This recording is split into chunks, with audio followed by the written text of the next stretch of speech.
ಉತ್ತರ ಪ್ರದೇಶದ ಉನ್ನಾವದಲ್ಲಿ ಜನ್ ಅಲ್ಪ ಪ್ರತಿಭಟನೆ ನಡೆದಿದೆ. ಆಹಾರ ಮತ್ತು ಕುಡಿಯುವ ನೀರಿಗಾಗಿ ಶಾಲಾ ಮಕ್ಕಳು ರಸ್ತೆ ತಡೆ ನಿರ್ಮಿಸಿ ತಮ್ಮ ಆಕ್ರೋಶವನ್ನು ಪ್ರಕಟಿಸಿದ್ದಾರೆ. ಜಂತರ್ ಮಂತರ್ನಲ್ಲಿ ಜೆನ್ಜಿ ಪ್ರತಿಭಟನೆಯ ನಂತರ ಜನ್ ಅಲ್ಪ ಕೂಡ ತಮ್ಮ ಹಕ್ಕು ಕೇಳತೊಡಗಿದ್ದು, ಮುಖ್ಯವಾಗಿ ಬಿಜೆಪಿ ಸರ್ಕಾರಕ್ಕೆ ದೊಡ್ಡ ತಲೆನೋವಾಗಿದೆ. ಉತ್ತರ ಪ್ರದೇಶದಲ್ಲಿ ಯೋಗಿ ನೇತೃತ್ವದ ಬಿಜೆಪಿ ಸರ್ಕಾರ ಅಧಿಕಾರದಲ್ಲಿದೆ.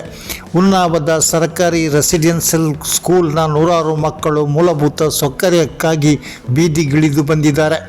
ಕಡಿಮೆ ಗುಣಮಟ್ಟದ ಆಹಾರ, ಶುದ್ಧ ನೀರಿನ ಕೊರತೆ, ಅಧ್ಯಾಪಕರಿಲ್ಲದ್ದು, ಪ್ರಿನ್ಸಿಪಾಲ್ ಕೆಟ್ಟದಾಗಿ ವರ್ತಿಸುವುದು ಮುಂತಾದ ವಿಷಯಗಳನ್ನು ಪ್ರತಿಭಟನೆ ವೇಳೆ ವಿದ್ಯಾರ್ಥಿಗಳು ಹೇಳ್ತಿದ್ರು. ಮಕ್ಕಳ ಕೈಯಲ್ಲಿ ಪ್ಲೇ ಕಾರ್ಡ್ ಇದ್ದು ಉನ್ನಾವದ ಮೋಹನ್ ಕ್ರಾಸಿಂಗ್ನಲ್ಲಿ ಮಕ್ಕಳು ರಸ್ತೆ ತಡೆ ಒಡ್ಡಿದ್ದಾರೆ. ಭಾರತದ ವಿದ್ಯಾರ್ಥಿಗಳ ಸಿಜೆಪಿ ಆಂದೋಲನದ ನಂತರ ಸರ್ಕಾರದ ನಿರ್ಲಕ್ಷ್ಯ, ಅಸಡ್ಡೆಯನ್ನು ಪ್ರಶ್ನಿಸಲು ಜನ್ ಅಲ್ಪ ಬೀದಿಗೆ ಬಂದಿದ್ದಾರೆ. ಮಕ್ಕಳ ಧೈರ್ಯಕ್ಕೆ ಹಲವರು ಮೆಚ್ಚುಗೆ ಸಲ್ಲಿಸಿದ್ದಾರೆ. ಬಿಹಾರದ ಶಾಲೆಯೊಂದರಲ್ಲಿ ಮಧ್ಯಾಹ್ನದ ಊಟಕ್ಕೆ ಉಪ್ಪಿನ ಬದಲು ಡಿಟರ್ಜೆಂಟ್ ಪೌಡರ್ ಹಾಕಿದ್ದರಿಂದ ಸುಮಾರು 40 ವಿದ್ಯಾರ್ಥಿಗಳು ಅಸ್ವಸ್ಥಗೊಂಡಿದ್ದಾರೆ.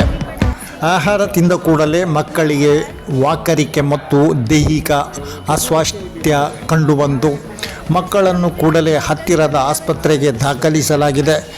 ಶಾಲೆಯಲ್ಲಿ ತಯಾರಿಸುವ ಮಧ್ಯಾಹ್ನದೂಟಕ್ಕೆ ಪ್ರಮಾದವಶಾತ್ ಉಪ್ಪಿನ ಬದಲು ಸಾಬೂನಿನ ಹುಡಿ ಹಾಕಿದ್ದಾರೆ. ಘಟನೆಯ ನಂತರ ಸ್ಥಳೀಯವಾಗಿ ದೊಡ್ಡ ಆತಂಕದ ವಾತಾವರಣ ಸೃಷ್ಟಿಯಾಗಿತ್ತು. ಹಲವರು ಶಾಲೆಯ ಹೊರಗೆ ಪ್ರತಿಭಟಿಸಿದ್ದಾರೆ. ಇವರಲ್ಲಿ ಮಕ್ಕಳ ಪೋಷಕರು ಇದ್ದರು. ಸ್ಥಳಕ್ಕಾಗಮಿಸಿದ ಪೊಲೀಸರು ಪರಿಸ್ಥಿತಿಯನ್ನು ನಿಯಂತ್ರಿಸುತ್ತಿದ್ದಾರೆ. ಶಿಕ್ಷಣಾಧಿಕಾರಿಗಳು ಘಟನೆಯ ತನಿಖೆಯನ್ನು ಆರಂಭಿಸಿದ್ದು, ಶಾಲೆಯ ಮಕ್ಕಳ ಸುರಕ್ಷೆಯ ಬಗ್ಗೆ ಜನರ ನಡುವೆ ದೊಡ್ಡ ಪ್ರಶ್ನೆ ಉದ್ಭವಿಸಿದೆ. ಆಹಾರ ತಯಾರಿಸುವಾಗ ಇಷ್ಟು ನಿರ್ಲಕ್ಷ್ಯ ಯಾಕಾಗಿದೆ ಎಂದು ಜನರು ಪ್ರಶ್ನಿಸುತ್ತಿದ್ದಾರೆ. ತಮಿಳುನಾಡಿನ ವಿಜಯ್ ಸರ್ಕಾರ ವಿದ್ಯಾರ್ಥಿಗಳು, ಯುವಕರು ರಾಜಕೀಯ ಪ್ರತಿಭಟನೆಯಲ್ಲಿ ಭಾಗವಹಿಸುವುದನ್ನು ನಿರ್ಬಂಧಿಸಿ ಹೊರಡಿಸಿದ ಆದೇಶವನ್ನು ಹಿಂಪಡೆದುಕೊಂಡಿದೆ. ತಮಿಳುನಾಡು ಕಾಲೇಜು ಶಿಕ್ಷಣ ಇಲಾಖೆಯು ಆದೇಶವನ್ನು ಹೊರಡಿಸಿತು. ಸಿಜೆಪಿ ಕಾಂಗ್ರೆಸ್ ಜನತಾ ಪಾರ್ಟಿ ಸರ್ಕಾರದ ಈ ನಿರ್ಧಾರವನ್ನು ತೀವ್ರವಾಗಿ ಟೀಕಿಸಿತ್ತು. ಈಗ ಸರ್ಕಾರ ಆದೇಶವನ್ನು ವಾಪಸ್ಸು ಪಡೆದುದರಿಂದ ವಿದ್ಯಾರ್ಥಿಗಳ ಎರಡನೇ ವಿಜಯ ಎಂದು ಹೇಳಲಾಗುತ್ತಿದೆ. ಈ ಹಿಂದೆ ಜಂತರ್ ಮಂತರ್ನಲ್ಲಿ ಸಿಜೆಪಿ ಪ್ರತಿಭಟನೆ ನಡೆಸಿ ಕೇಂದ್ರದ ಶಿಕ್ಷಣ ಸಚಿವರಾಗಿದ್ದ ಧರ್ಮೇಂದ್ರ ಪ್ರಧಾನ್ರ ರಾಜೀನಾಮೆಯನ್ನು ಪಡೆದುಕೊಂಡಿತು.